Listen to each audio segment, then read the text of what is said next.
But it says this, but indeed, O man, who are you to reply against God? Will the thing formed say to him who formed it, why have you made me like this?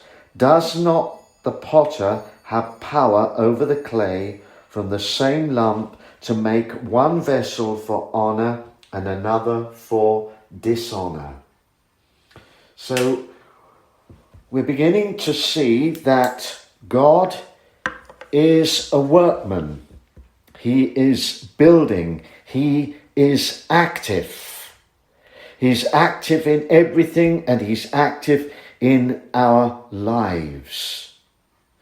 We have to remember, with what we're talking about here, what was Jesus's occupation before he was called full-time then into ministry. He was a carpenter, and he worked, he created with his hands. And so we get this idea that we are a work in progress. You're a work in progress. I'm a work in progress. And our meetings and our coming together like this is that God can continue to teach us and work with us like he does. And so this is no finer example than what we're doing now, because God tells us to meet regularly, to come in his presence and to be taught his word, which is part of his workmanship.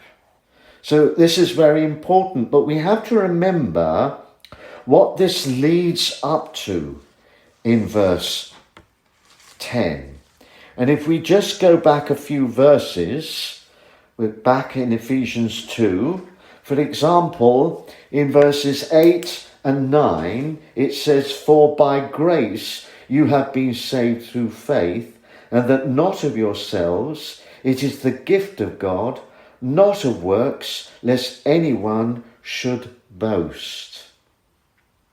So he's leading up to this great verse in verse 10, and rightly so, because to understand this, we see two things working here. First, we see the positive, for by grace you have been saved through faith, and that not of yourselves.